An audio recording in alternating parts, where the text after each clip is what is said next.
Bonjour à tous, très heureux d'être avec vous, merci pour votre invitation. Alors, en 10 minutes, c'est le temps qui m'est donné, c'est de vous parler du sujet de la transformation pour une entreprise. Alors le sujet fondamentalement, c'est finalement pourquoi tout le monde a ça à la bouche, se transformer, innover, bouger, dans tous les sens. Mais concrètement, ça a été dit d'ailleurs par Patrick Sochnikov, quand on ne comprend pas, on ne bouge pas. On ne bouge pas. Ou on fait semblant, on utilise les mots, mais il ne se passe rien derrière. On n'a jamais eu autant de difficultés et d'absence de repères qu'en ce moment. Les enjeux sont immenses. Il y a tout ce qu'on se connaît, la lutte contre le réchauffement climatique, le sujet de avec différentes verticales sur la pollution, sur la dépendance des ressources, sur tout un ensemble de sujets, la rareté de certaines choses, y compris l'eau. Certains ministères commencent à s'en préoccuper. Il y a les sujets de la fracture du numérique. Et ça, quand on est acteur, quand on est une entreprise, on a un grip sur ces sujets. On peut faire des choses, à condition de savoir pourquoi il faut les faire. Et puis, il y a d'autres sujets qui sont dans le contexte, qui complexifient, je dirais, la vision de l'ensemble, les sujets géopolitiques, les sujets politiques. On voit bien l'actualité tous les jours, on partage tout ça ensemble.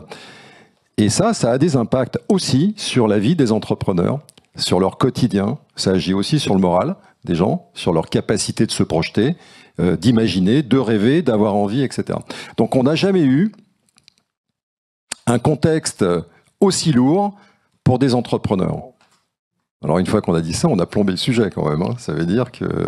Et pourtant, dans cet univers, le tout est possible, eh bien il est là. C'est-à-dire que... Et là, c'est totalement contre-intuitif. Ça veut dire que quand on a un épais brouillard devant soi, la tendance, c'est de lever le pied. Parce qu'on ne voit pas. Et là, c'est strictement le contraire qu'il faut faire. C'est en tout cas ce que dit BPI-France aux entrepreneurs. C'est de foncer, d'aller de l'avant.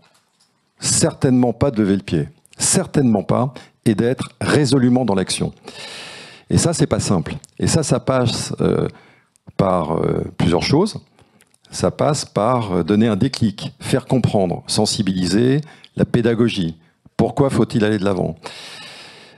La lutte contre le réchauffement climatique, comme la biodiversité, sont des sujets qui ont des conséquences immédiates en termes d'impact et de conséquences financières.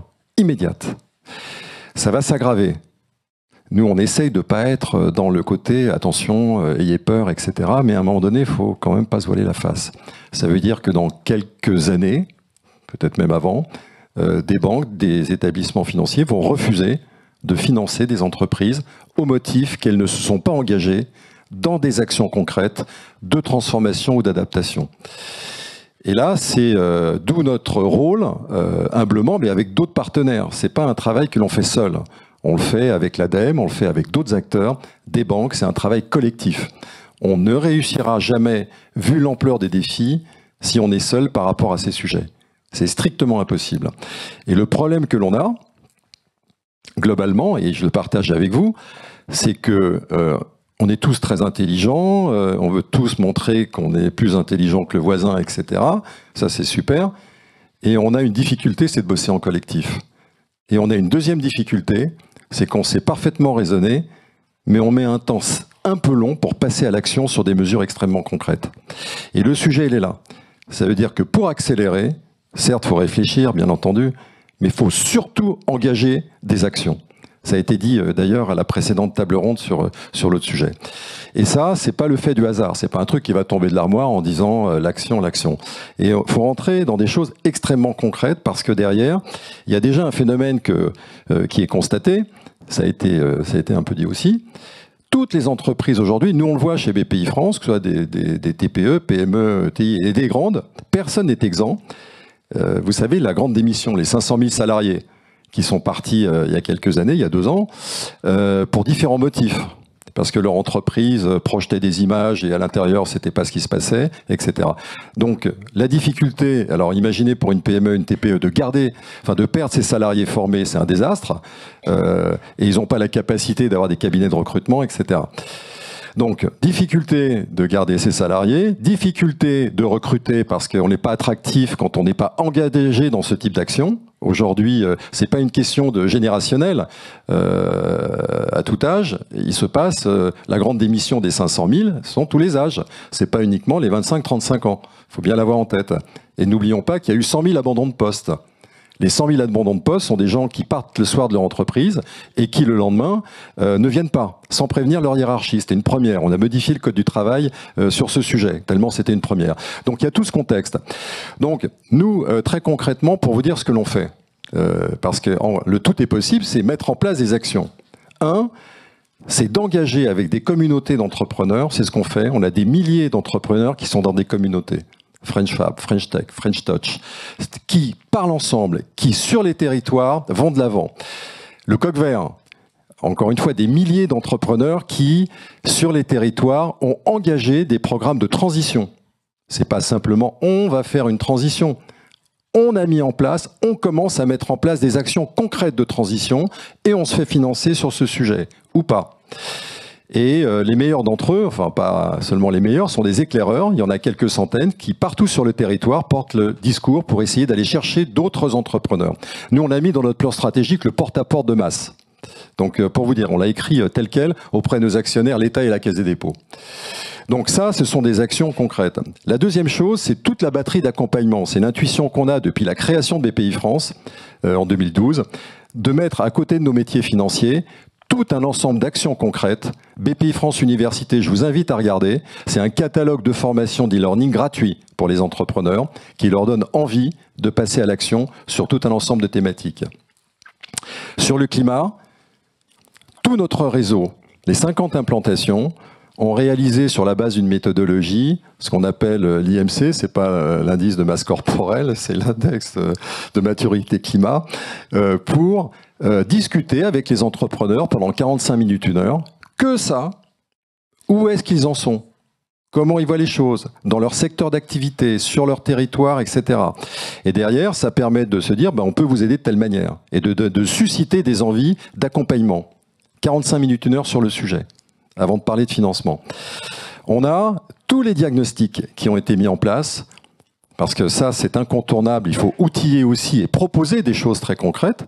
Le diag décarbonation avec l'ADEME sur les trajectoires carbone, les diag écoflux qui permettent de voir tout ce qui est ressources, la biodiversité, c'est aussi la dépendance des ressources.